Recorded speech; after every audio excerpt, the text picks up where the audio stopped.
Dernier sujet, le grand classique. Donc le piratage, ça vous fout la trouille. Vous savez que, comme la musique, vous allez aller dans le mur.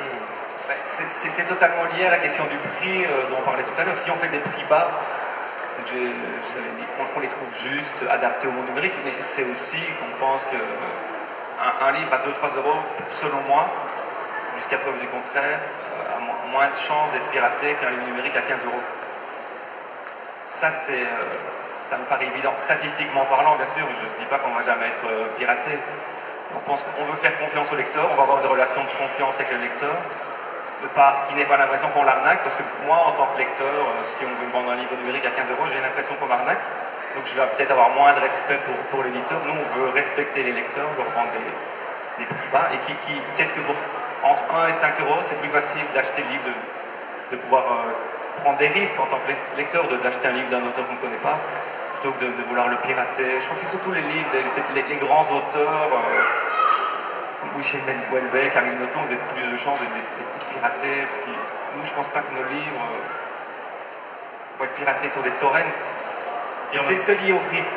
Et en même temps, si vous achetez un livre, si vous achetez un roman à 20 euros, je parle d'un roman papier là, et que vous le prêtez à un ami, est-ce que c'est du piratage? Vous avez prêté un livre qui vous appartient. Ici, vous achetez Mirador à 4,99 €, libre à vous de le prêter à un ami. Pour moi, je ne vois pas bien la différence en fait entre le fait de prêter un livre, comme ça m'est arrivé, comme ça arrive à tout le monde, de prêter des livres et de recevoir des livres en prêt, et puis on les lit, on les lit pas, on les rend, et puis pourquoi pas faire la même chose avec les fichiers numériques. Oui, puis il faut pas être naïf, je crois, par rapport au numérique, et on essaie de ne pas l'être. Il va y avoir du piratage. C'est quelque chose qui existe.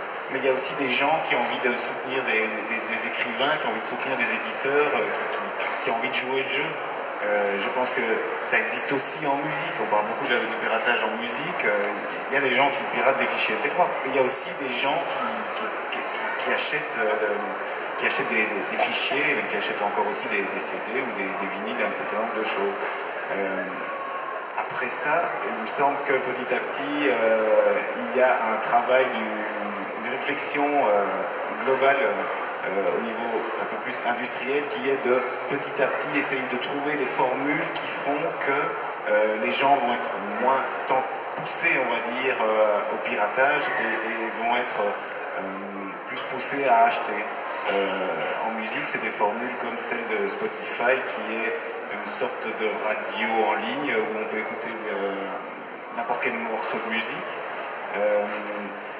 Moi, je trouve que c'est un assez bon système, parce que donc on paye un forfait par mois, et puis voilà, on a accès à un catalogue, c'est des centaines de milliers de titres. La facilité du système, je pense, est un gage du fait que ça va protéger les artistes, les musiciens dans ce cas-ci, qui se mettent sur ces plateformes-là.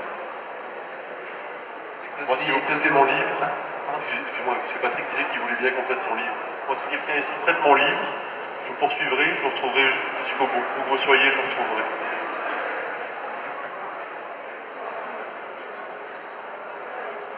C'est le mot de la fin, donc. Bah, oui, chacun son tour. Moi, je voulais savoir pourquoi est-ce que vous vous sentiez arnaqué en achetant un e-book à 15 €. Pourquoi vous sentez-vous arnaqué en achetant un e-book à 15 €? Tout dépend du livre, c'est un prix pour un fichier qui me semble cher, mais je n'achèterais pas non plus un fichier, un album en MP3. À ce prix-là, ça me paraît fin. Je crois que Benoît ne dit pas que c'est de l'arnaque.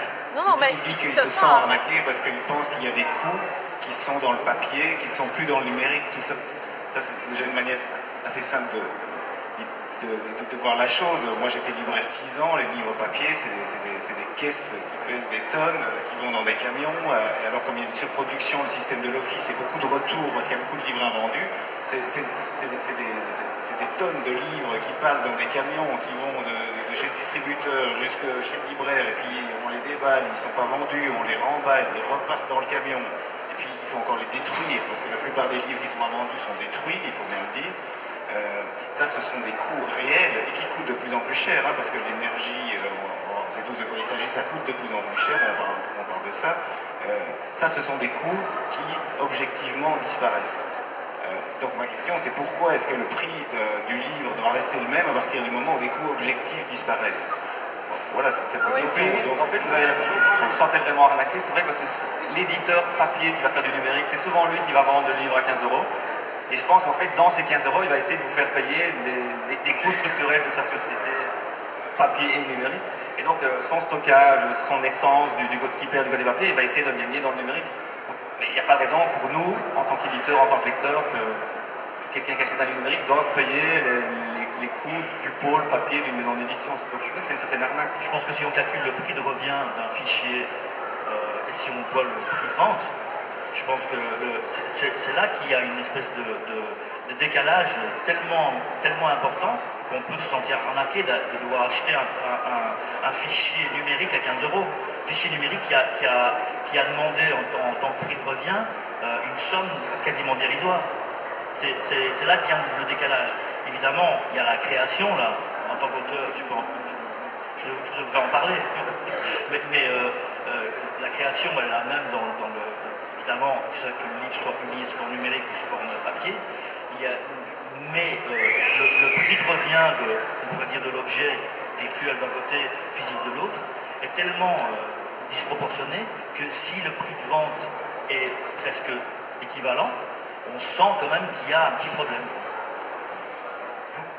Vous seriez prête plutôt à acheter un fichier, un bouquin électronique à 15 €? En tout cas, moi je connais personne qui...